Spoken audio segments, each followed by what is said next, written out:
Mi nombre es Guadalupe Antonia Chuc Martín. Soy estudiante de la licenciatura en Pedagogía del primer cuatrimestre. Y en esta ocasión les voy a hablar sobre las teorías del desarrollo. ¿Qué son las teorías del desarrollo? Estas tratan de explicar o estudian el desarrollo del ser humano, las etapas por las que va atravesando a lo largo de su vida. Hablemos primero del desarrollo psicosexual de Sigmund Freud. Este autor decía que todo acto humano tiene una base, un significado sexual. Freud decía que existe un instinto sexual al cual llamó líbido. Esta líbido está íntimamente relacionada con ciertas zonas erógenas, las zonas de placer. Estas zonas erógenas van desarrollándose a lo largo de la vida del sujeto. Dividió en 5 etapas. La primera etapa va de 0 a 1 año, que es la etapa oral, en donde la zona erógena es la boca. Hace referencia a que el niño siente placer al introducirse cualquier objeto dentro de la boca.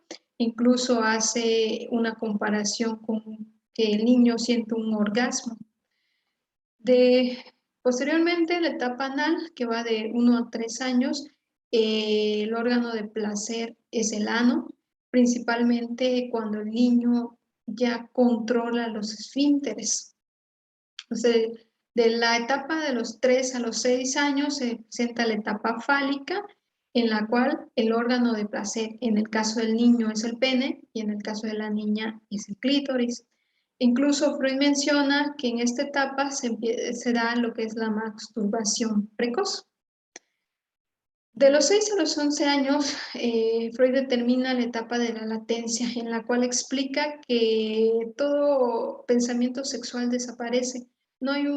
Dice que no hay una explicación más profunda, que simplemente se deja de pensar en cuestiones sexuales y que este pensamiento se retoma a partir de los 11 años hasta la etapa adulta, al cual nombra la etapa genital, en la cual nuevamente el individuo centra su atención en los órganos sexuales y como tal ya busca lo que es el coito. La siguiente teoría es el desarrollo psicosocial de Erikson. La teoría del desarrollo psicosocial hace referencia al estudio del comportamiento humano en el medio social en el que se desarrolla, cómo este medio influye en sus ideas, en sus juicios, en sus creencias, en su comportamiento. Menciona las palabras claves o los términos claves para esta teoría es la identidad del yo, donde el sujeto básicamente se asimila, ya es visto como un ser totalmente individual que al final se interrelaciona con otros sujetos. Las competencias menciona que es importante que el sujeto tenga competencias positivas que lo hagan intentar y querer superarse a lo largo de su vida. Y también la resolución de conflictos. Entonces, que cuando el sujeto se enfrenta a estos conflictos y estos conflictos se resuelven de manera satisfactoria, crecemos mentalmente. Erikson menciona o al final divide estos conflictos, estas etapas en 8. La primera etapa es la etapa de la confianza versus la desconfianza, que va de los 0 a los 2 años. En esta etapa toda la interacción es a través de lo que es los sentidos para el sujeto, para el individuo. La etapa de los 2 a los 3 años es la autonomía versus la vergüenza y la duda. En esta etapa, el niño explora lo que es el mundo. A partir de los 3 y los 6 años se da la iniciativa versus la culpa en la cual se desarrolla la creatividad. La cuarta etapa es la laboriosidad versus la inferioridad, la cual se da de los 6 a los 12 años. En esta etapa ya hay un comienzo en la vida social del niño y se tiene una conciencia de sí mismo. La quinta etapa es la búsqueda de la identidad versus la difusión de la identidad, que se da a partir de los 12 a los 20 años. Aquí el sujeto le da mayor importancia a cómo se es visto por los demás. La etapa de la intimidad versus el aislamiento, se da de los 20 a los 40 años. En esta etapa el sujeto busca estar en contacto, en cercanía con otros sujetos. De los 40 a los 60 años se da la generatividad versus el estancamiento, en el cual se da una preocupación por las siguientes generaciones, qué es lo que va a suceder. De los 60 años hasta la muerte se presenta la etapa de la integridad versus la desesperación. En esta etapa el sujeto va a reflexionar acerca de su pasado. ¿Por qué? Porque relativamente hay una disminución de lo que es su papel activo en la sociedad. Generalmente se da el proceso de jubilación, el sujeto tiende a aislarse un poco más, aparecen enfermedades y eso lo hace en determinado momento reflexionar sobre qué es lo que hizo, qué es lo que atravesó a lo largo de su vida. La teoría del aprendizaje de Jean Piaget menciona o Piaget propone la adaptación de los individuos al entorno en donde se encuentran a través de los conocimientos que recogen del mismo entorno. De tal modo, Piaget establece que el conocimiento se origina de manera nata y solo cuando el individuo tiene contacto con los agentes de su alrededor. Las palabras claves son la organización, que dice que un objeto no puede ser aprendido en sí mismo, sino a través de las organizaciones de las acciones del sujeto. La adaptación es el hecho de buscar la estabilidad para el sujeto. Los mecanismos del desarrollo son los cambios a los que estamos acostumbrados. Existen desde siempre. La asimilación es todo lo que se percibe, lo que se enfoca a través de modelos preexistentes. Y la acomodación es la modificación o la creación de esquemas nuevos, de estímulos nuevos para el sujeto.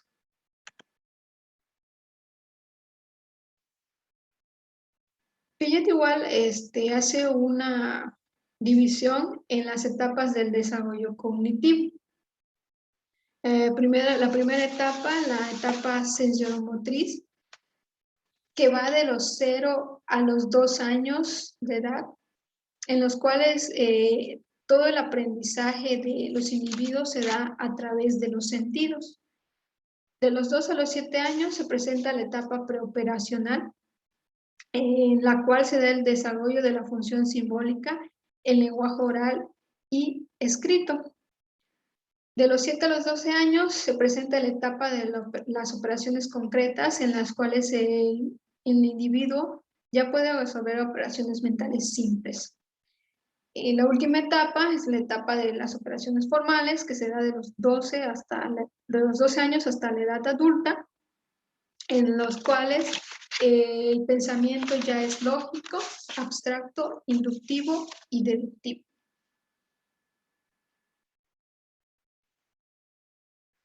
La teoría sociocultural de Lev Vygotsky nos dice que el aprendizaje y la adquisición de conocimientos resultan de la interacción social. Vygotsky divide las funciones mentales en inferiores y superiores. Las funciones mentales inferiores son las que el individuo ya posee y las funciones mentales superiores son las que va obteniendo, las nuevas. Vygotsky igual nos dice que El lenguaje se va a desarrollar a partir de las interacciones sociales. Este desarrollo del lenguaje, su fin es la comunicación y lo divide pues en 3 etapas. El habla social, el cual se da a partir de los 2 años, ya el niño puede interactuar como tal, un lenguaje oral, con otras personas. A partir de los 3 años se da el habla privada, el niño platica con sí mismo y a partir de los 7 años este habla privada se va a interiorizar, ya es profundo nada más. Vygotsky igual hace una división de la zona del desarrollo próximo. Esta se refiere al espacio o brecha entre las habilidades que ya posee el niño y lo que puede llegar a aprender a través de la guía o el apoyo brindado por un adulto o por una persona más competente. Las divide en 3 en la zona de desarrollo real, la cual son las habilidades actuales que posee el individuo, la zona de desarrollo próximo, que es las que están en proceso de formación. Aquí hace la aparición del aprendizaje guiado y los conocimientos socialmente compartidos. Y la zona del desarrollo potencial, que es el nivel que puede llegar a alcanzar el individuo. Ahora hablaremos de las teorías conductistas. Estas se centran en el estudio de la conducta observable para controlarla y predecir. El condicionamiento clásico de Pavlov es un tipo de aprendizaje asociativo que sigue un modelo de estímulo o respuesta y se da, como ya mencionamos, un aprendizaje por asociaciones.